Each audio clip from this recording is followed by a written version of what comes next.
Script.md The Cosmic Egg. Format: same story. Target: 50 to 60 minutes. 12,000-14,000 words. Before the gods. Before the earth. Before light, before dark, before up or down or time itself, there was nothing. And in that nothing, in the silence before the first sound, in the darkness before the first light, something appeared. An egg. Not a chicken's egg. Not a bird's egg. A cosmic egg, vast beyond comprehension. Floating in an infinite void, containing within its shell everything that would ever exist. Every star, every mountain, every river, every god, every living thing.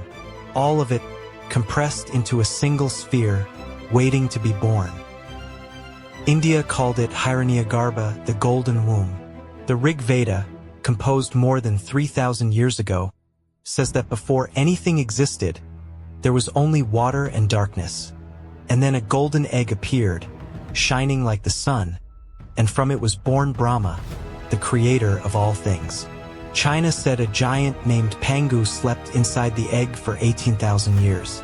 When he woke, he cracked it open with an axe, and the light half became the sky and the dark half became the earth. When he died, his body became the world. His breath became the wind, his voice became thunder, his eyes became the sun and the moon. The Greeks called it the Orphic Egg, a silver sphere wrapped in a coiling serpent, from which burst fans, the first god, a being of radiant light with golden wings, both male and female, who set the universe in motion. The Egyptians said a celestial goose laid the egg on the first mound to rise from the primordial waters, and from the egg hatched Ra, the sun god, whose light drove back the infinite darkness for the first time. The Finns sang of it in the Kalevala.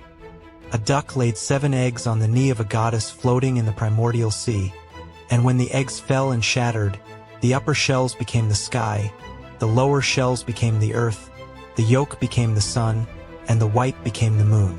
The Polynesians said that Tararoa, the supreme creator, sat inside a cosmic egg for eternity. When he cracked it open, he used the shell to make the sky and stood on the other half as the earth. Then he pulled out his own spine and ribs and built the mountains and hills from his own body.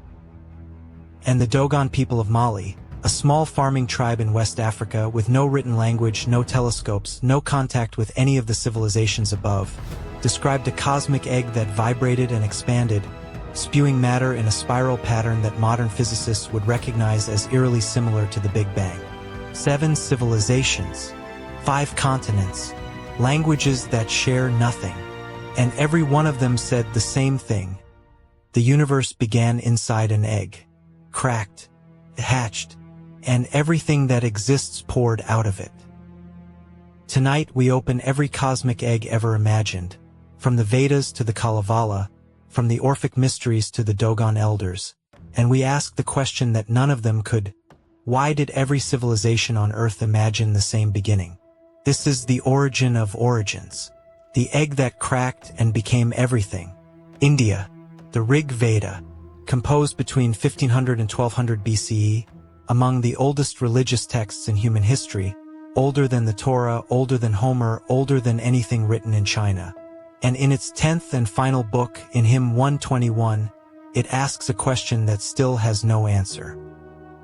In the beginning there was darkness wrapped in darkness. All this was water without distinction. That which was hidden by the void, that one was born through the power of heat. The hymn describes a state before creation that is almost impossible to imagine. Not emptiness, because emptiness implies space, and space did not yet exist. Not darkness, because darkness implies the possibility of light, and light did not yet exist.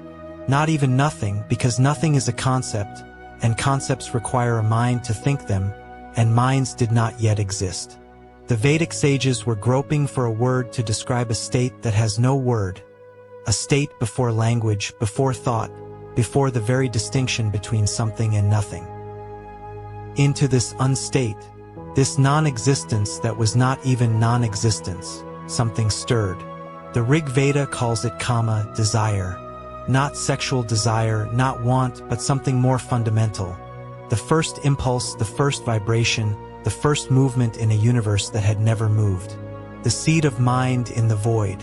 And from this impulse, heat was generated. And from the heat, an egg appeared. Hiranyagarbha, the golden womb. The golden embryo. A radiant egg, shining like 1,000 suns, floating in the waters of non-existence. The Shatapatha Brahmana describes it. In the beginning, this universe was nothing but water, a sea of water. The waters desired, how can we be reproduced? They toiled, they performed austerities, and a golden egg was produced. It floated for the span of a year. The egg floated in the cosmic waters for a year, or perhaps for an age, or perhaps for eternity, since time did not yet exist and the concept of duration had no meaning. Then it split open. The upper half of the shell became the sky, Dyaush, the shining heavens. The lower half became the earth, Prithvi, the broad ground. Between them, the atmosphere appeared, Antariksh, the space that separates above from below. And from within the egg emerged Brahma, the creator God, the first consciousness, the architect of the universe. Brahma opened his eyes and saw emptiness. He opened his mouth and spoke the first word, Om, and the vibration of that word set creation in motion. From his mind came the gods. From his breath came the wind. From his voice came the Vedas, the sacred hymns that are not just descriptions of reality but the actual fabric of reality, the vibrating strings that hold the cosmos together. He created the sun and the moon, the seasons and the years, the mountains and the rivers. But there is another version, perhaps even older. The Brahmanda Purana, whose name literally means the cosmic egg, describes the egg as containing not just Brahma, but the entire structure of the universe in embryonic form. Inside the egg were 14 worlds stacked vertically, 7 heavens above and 7 underworlds below, like layers inside a sphere. The egg was not just the container, it was the map. The blueprint of the universe was encoded in its structure before it even cracked. And around the egg, coiled in the cosmic waters, holding the egg steady, was Shishanaga, the infinite serpent, the 1,000-headed snake whose body serves as the bed on which Vishnu sleeps between the destruction and recreation of the universe. The serpent and the egg. Remember that image. You will see it again in Greece, in Egypt, on the other side of the planet. But the Rig Veda does something extraordinary.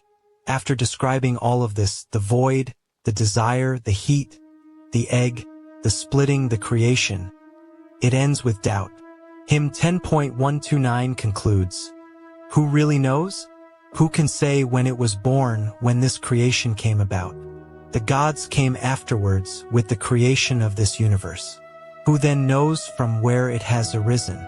From where this creation has arisen? Perhaps it formed itself, perhaps it did not. He who surveys it all from highest heaven, only he knows. Or perhaps he does not know. 3,400 years ago, the oldest creation story in the world ended by admitting it might not be true. The egg might be a metaphor. The gods might not know the answer.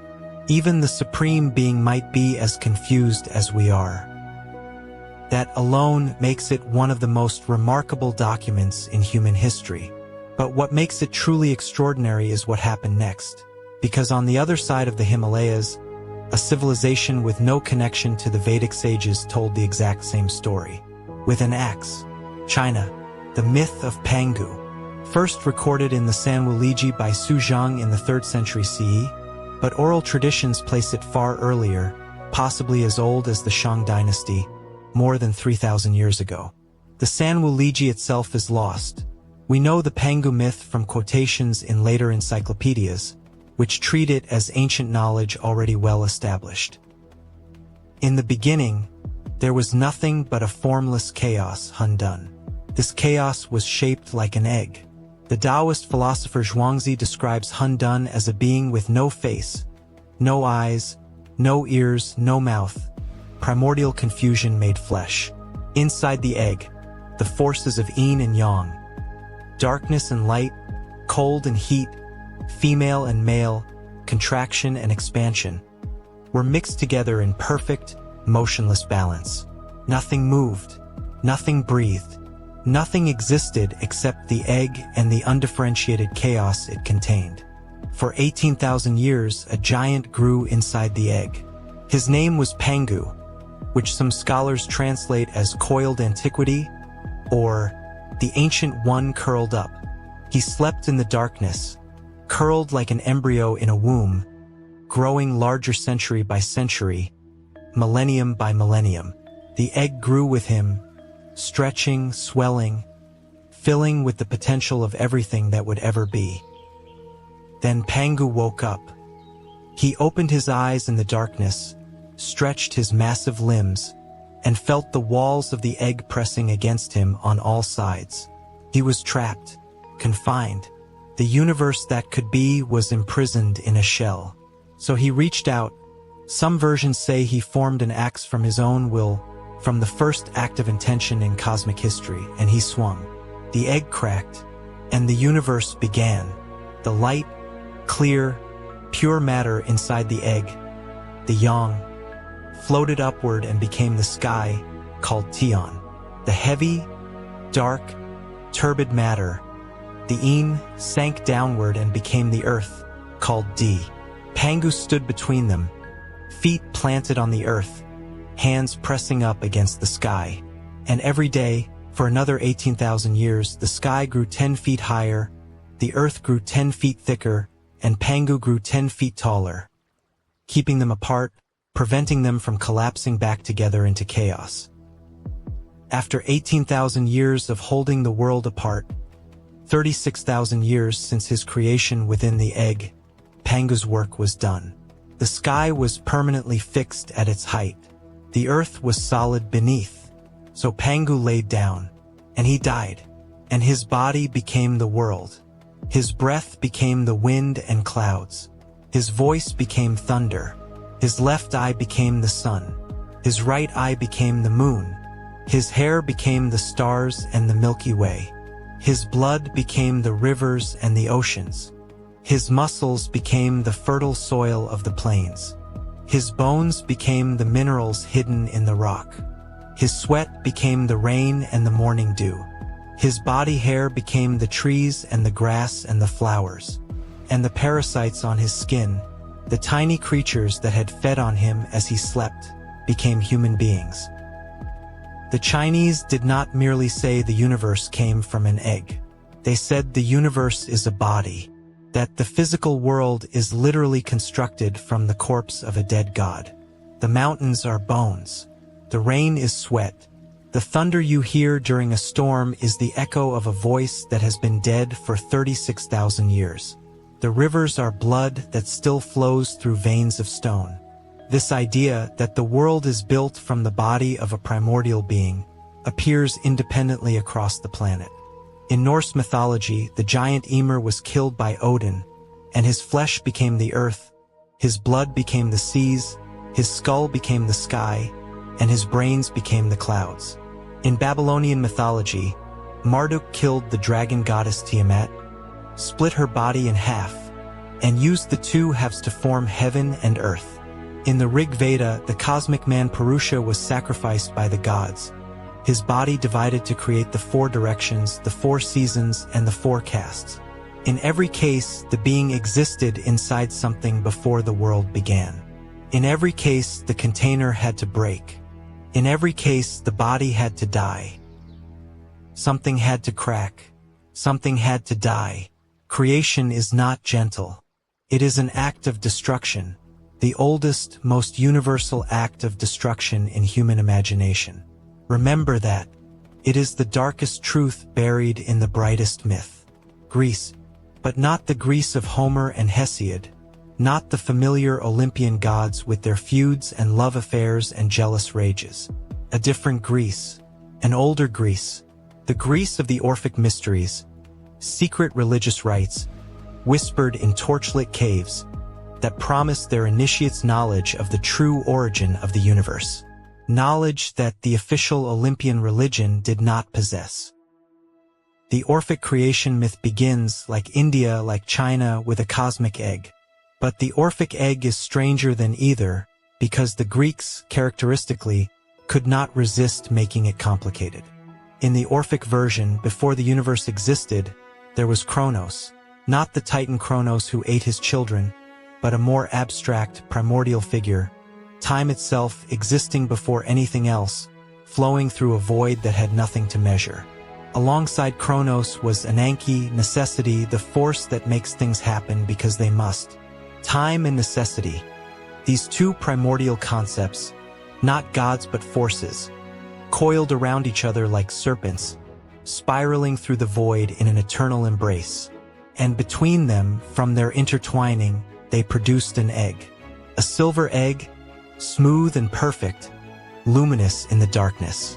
And around this egg, a great serpent coiled, sometimes identified as Ophion, sometimes as the serpent form of Kronos itself.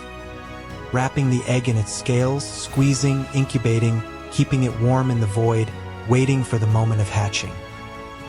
The egg cracked, and from it burst fans, also called protogonos, the firstborn, also called eros in some texts, also called metis in others. The Greeks could never agree on names, but they agreed on the description. Fans was a being of pure, overwhelming light, radiating in every direction, with golden wings spread wide, illuminating the void for the first time. Fans was both male and female, the first androgyne, containing within a single body both principles of creation, both seed and womb, both spark and fuel. The Orphic hymns, sung in secret ceremonies, describe fans in ecstatic language. Firstborn, of a double nature, great, wandering through the ether, egg-born, rejoicing in golden wings, bull-faced, the generator of the blessed gods and mortal men. Fans was the engine of creation, the being whose light made sight possible, whose motion made time meaningful, whose dual nature made reproduction conceivable. Fans created the first generation of gods. Fans created the sky and the earth, the stars and their courses, day and night.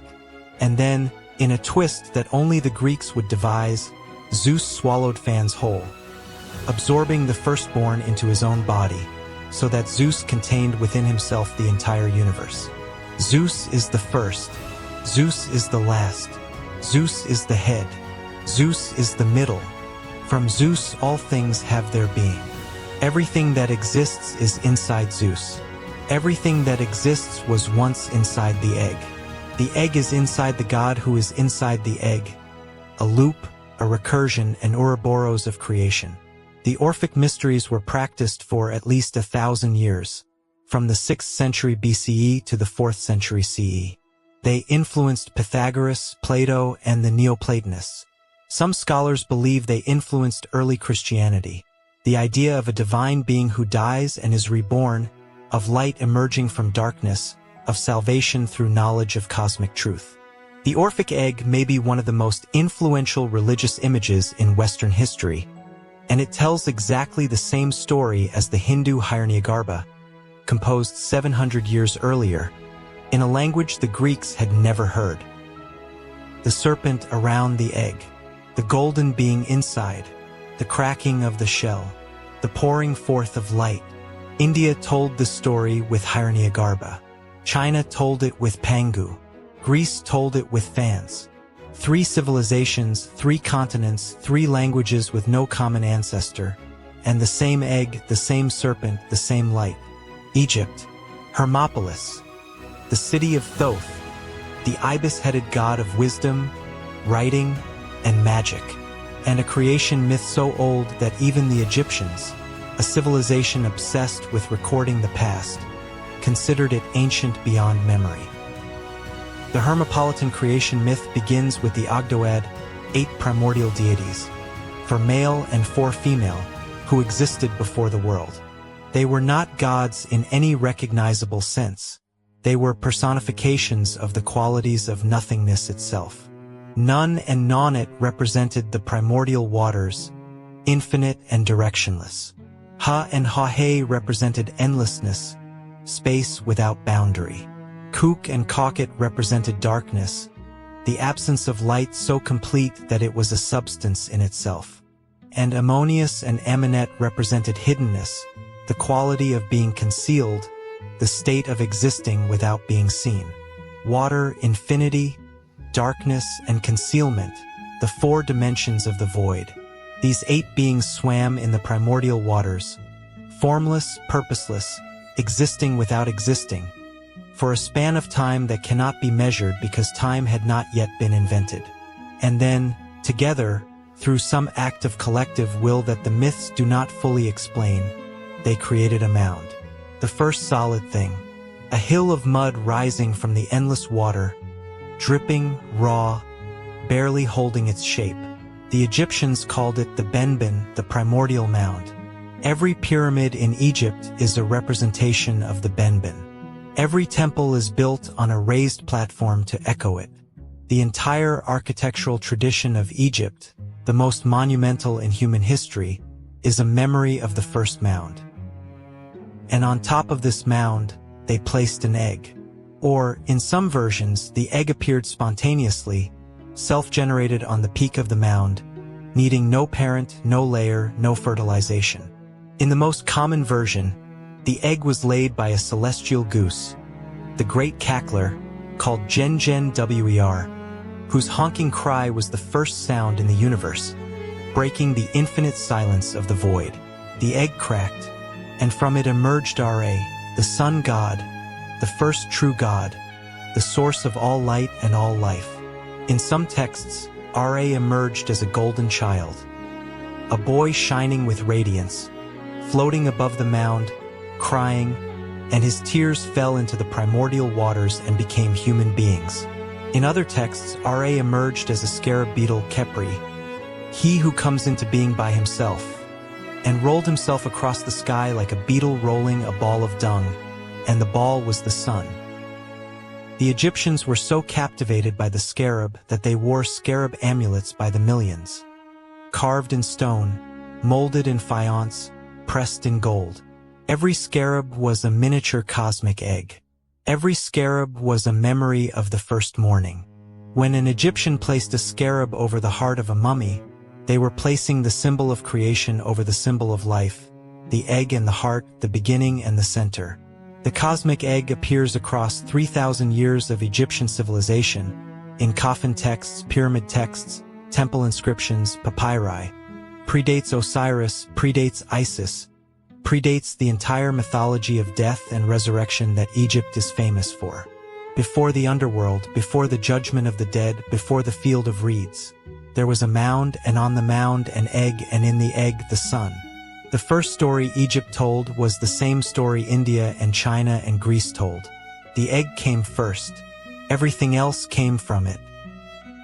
For civilizations, for eggs, for continents, each one containing the raw material of the universe, each one cracking open to release light into darkness, each one remembered for millennia as the true beginning of everything. Finland.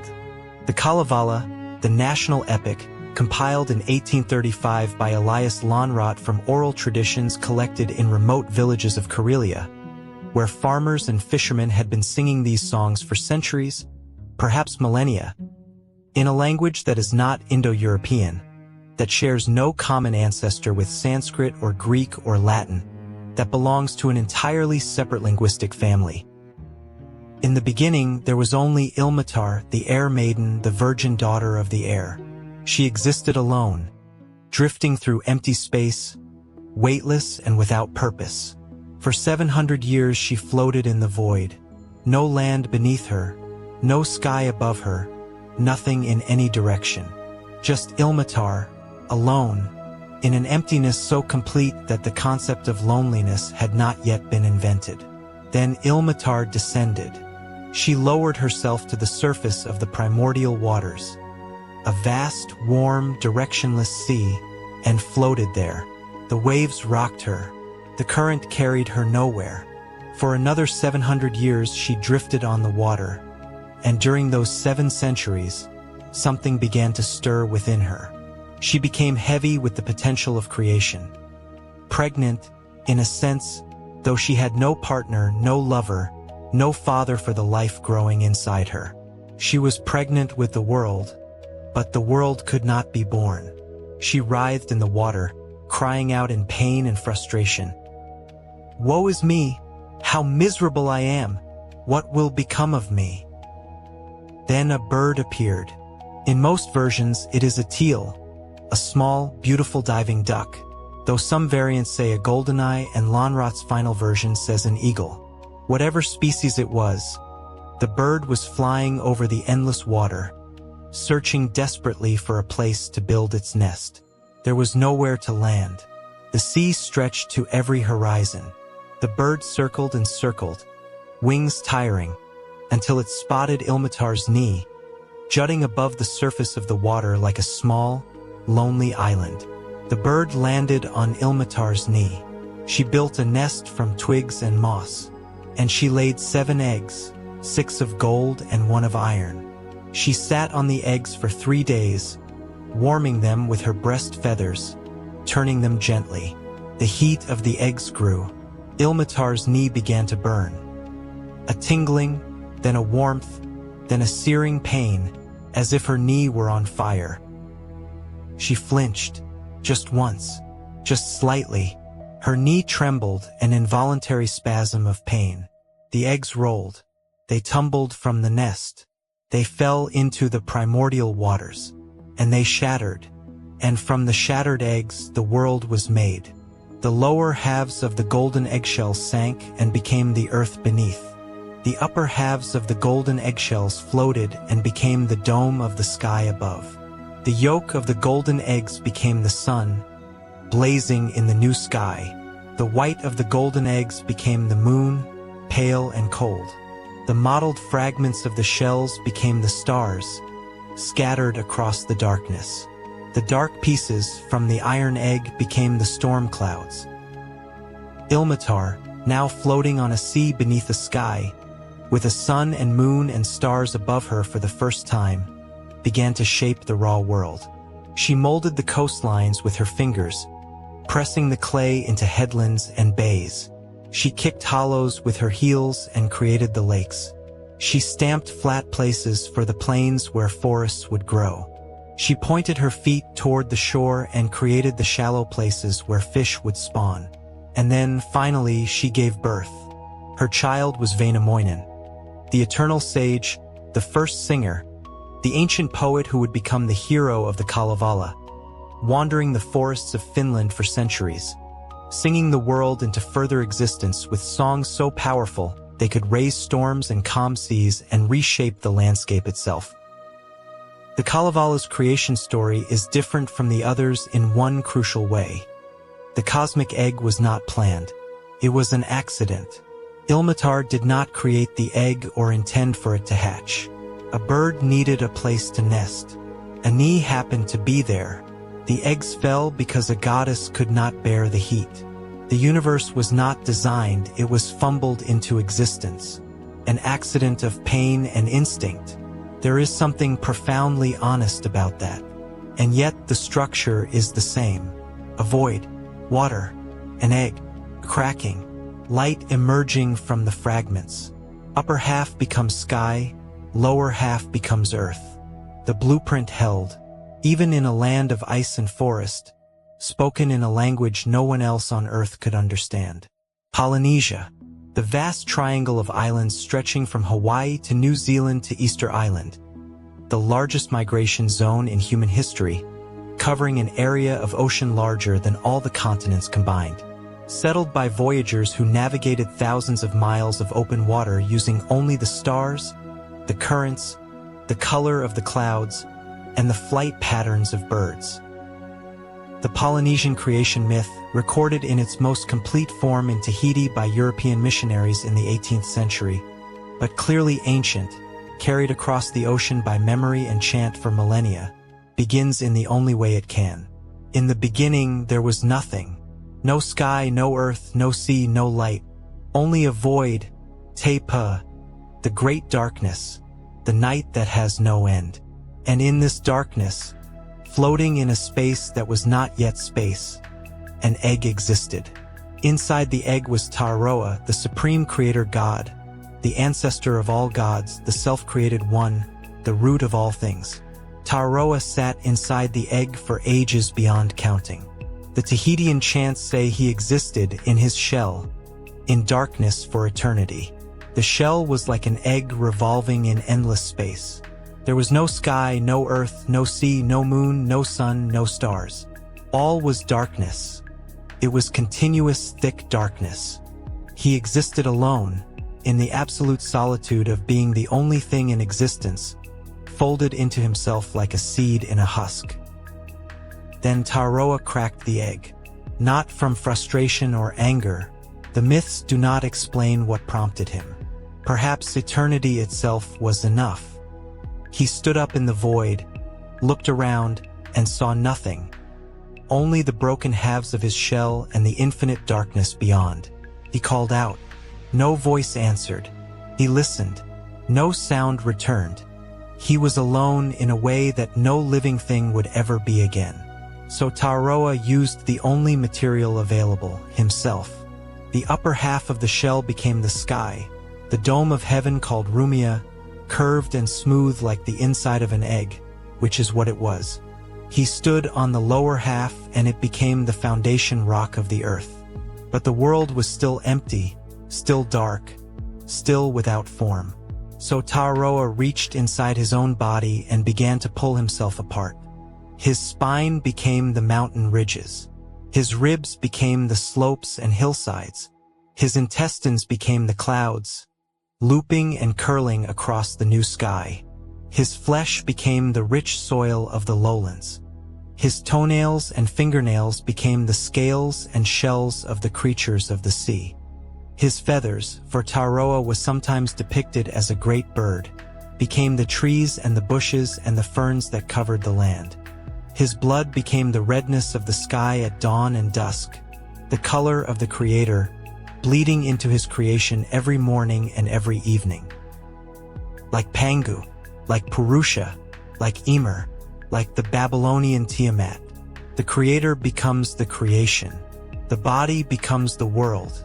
The sacrifice of self is the price of existence.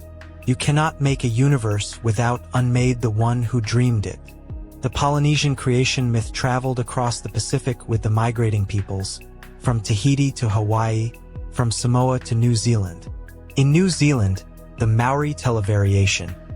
Ranginui, Sky Father, and Papachuanuku, Earth Mother, were locked in a tight embrace, their children trapped between them in darkness, until the god Tane forced them apart, separating sky from earth, creating the space for light and life.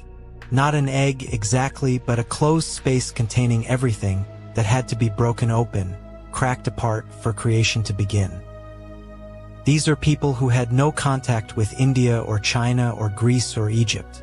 They sailed into the Pacific 3,000 years ago and carried the cosmic egg with them across the largest ocean on Earth, preserving it in chants and dances and star maps, under the very stars that Tararoa, if you believe the chant, made from the fragments of his own shell.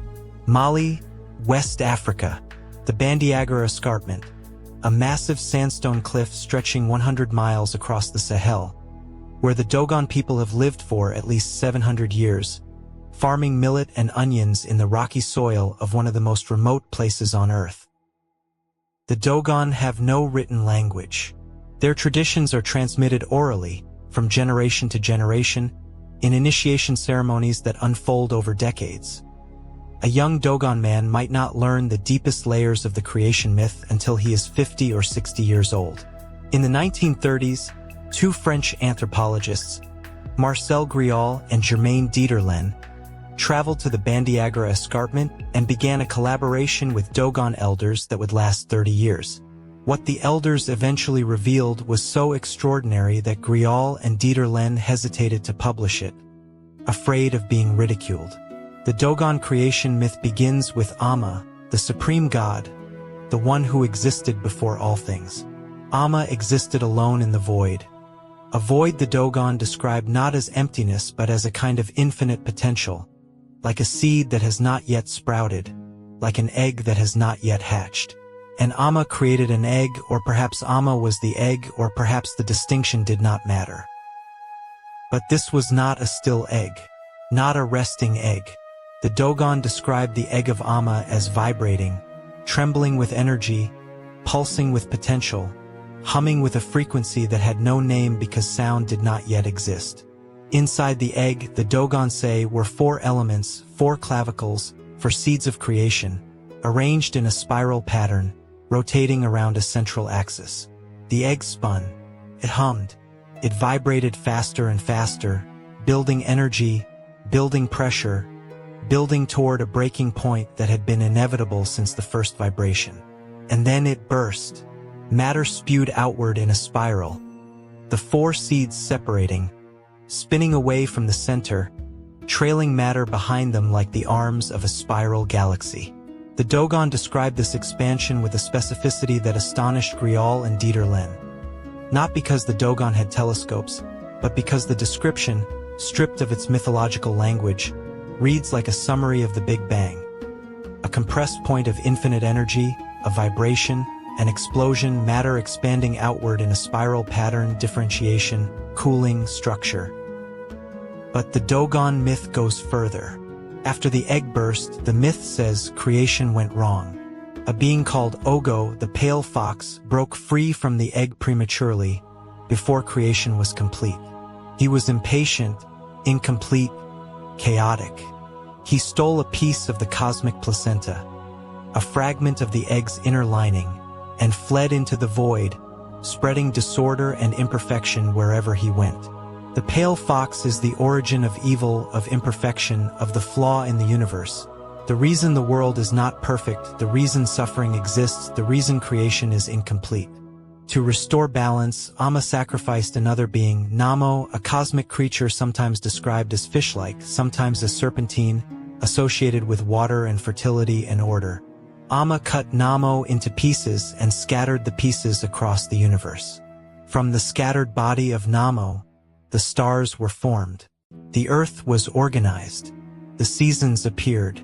The rhythms of planting and harvest, of rain and drought, of birth and death, all came from the dismembered body of Namo, arranged by Amma into a pattern that would hold the universe together despite the damage done by the pale fox. A premature creation that introduces chaos. A sacrifice to restore order. A body dismembered and scattered to become the structure of the world. The Dogon told this story on a sandstone cliff in the Sahel. The Hindus told it in the Ganges Valley.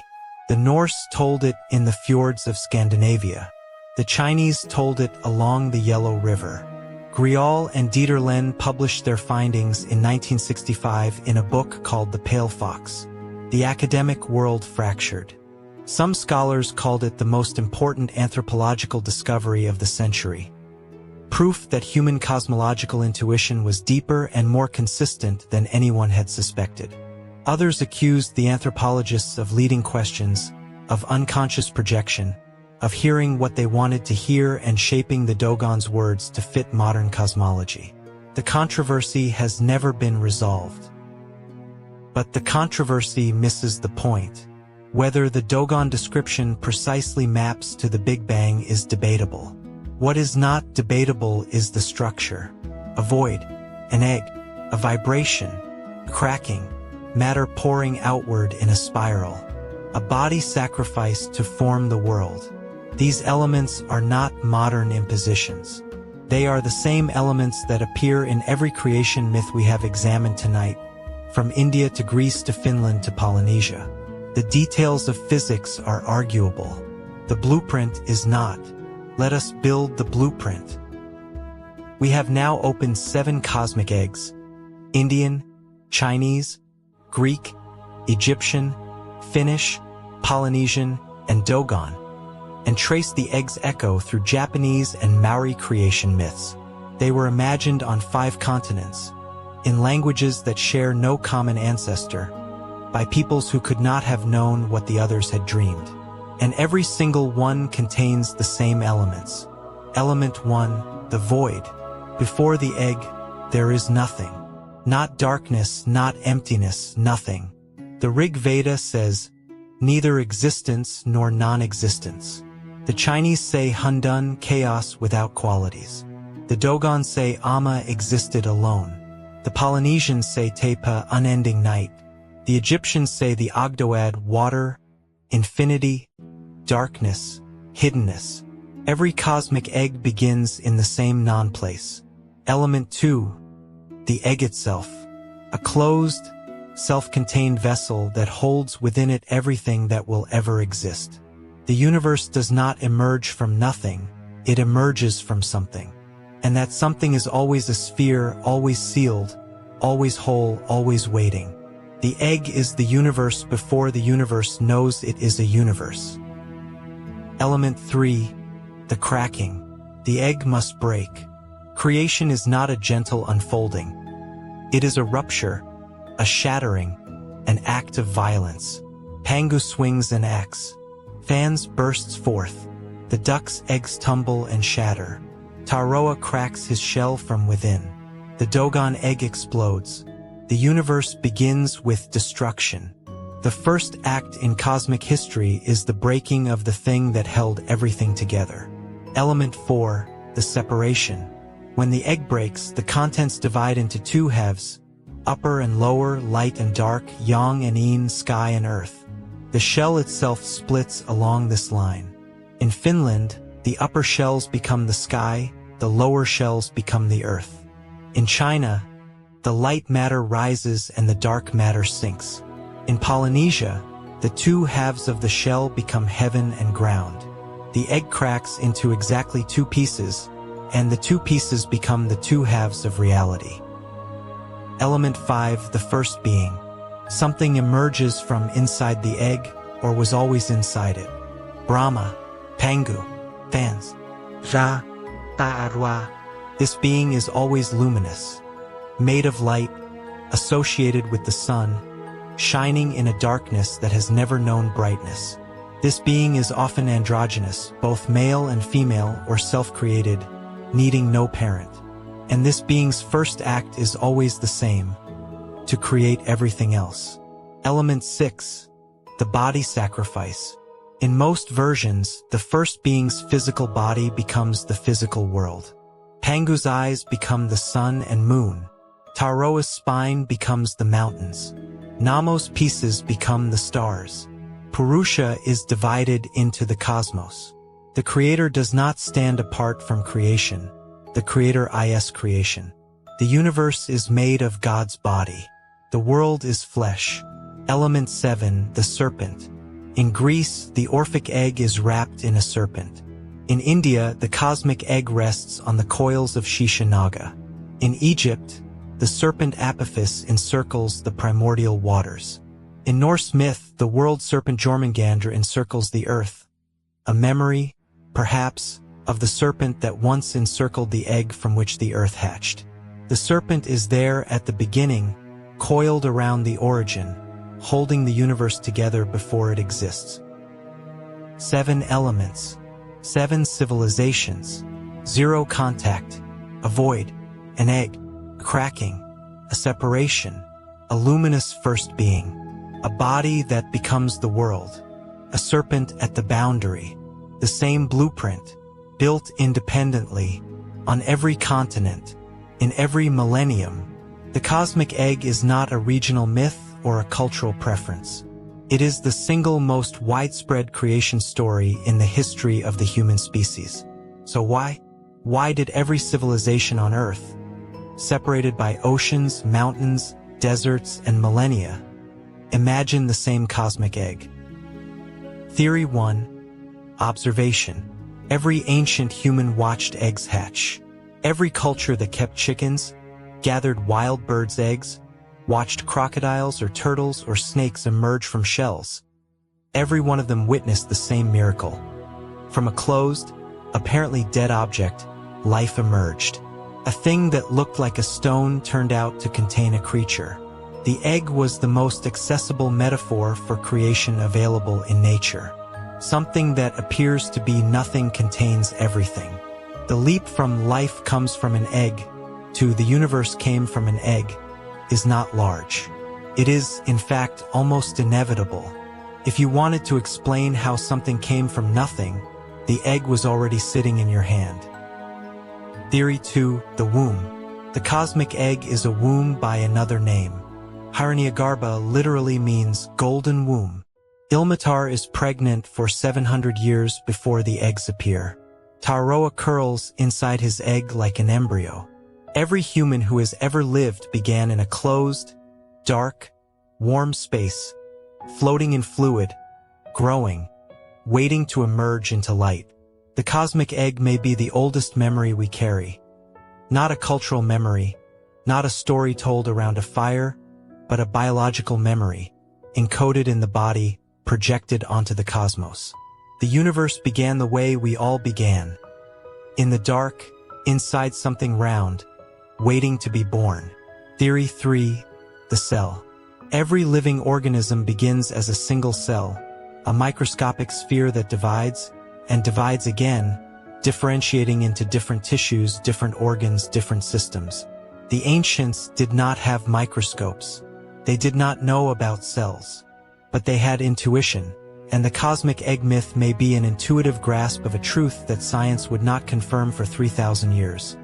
All life, all complexity, all diversity begins as a single, sealed, spherical thing that must split to grow. Theory 4. Cosmological intuition. The Dogon described a vibrating, compressed point that exploded outward in a spiral. The Hindus described a golden embryo floating in cosmic waters that split into two halves.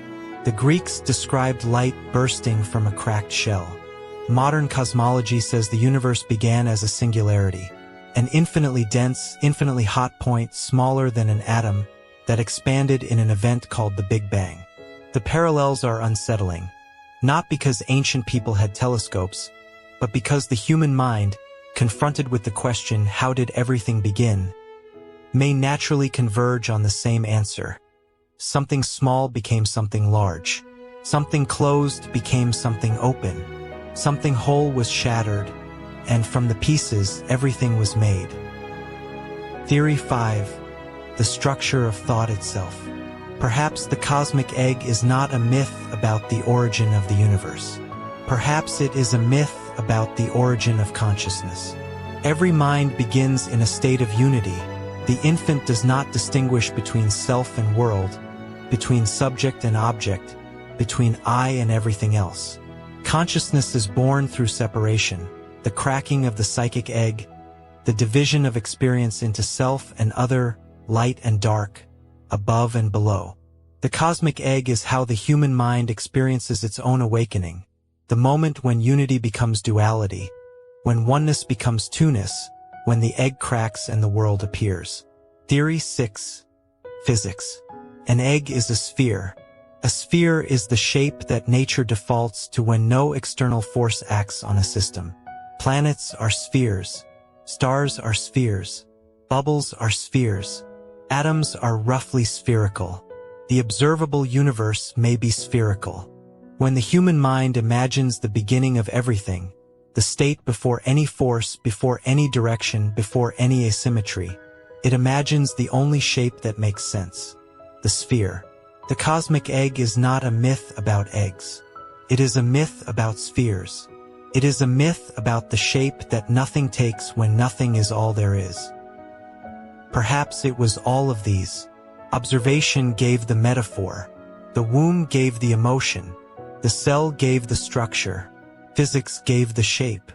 And the architecture of consciousness, the way every mind is born through a cracking, a separation, an emergence from dark unity into bright duality, gave the conviction that the universe must have begun the same way we did. What we know is this: for at least 5,000 years of recorded history, and perhaps for as long as humans have been human, every culture has agreed on one thing about the very beginning. Before everything, before the gods, before the earth, before time, there was a sphere.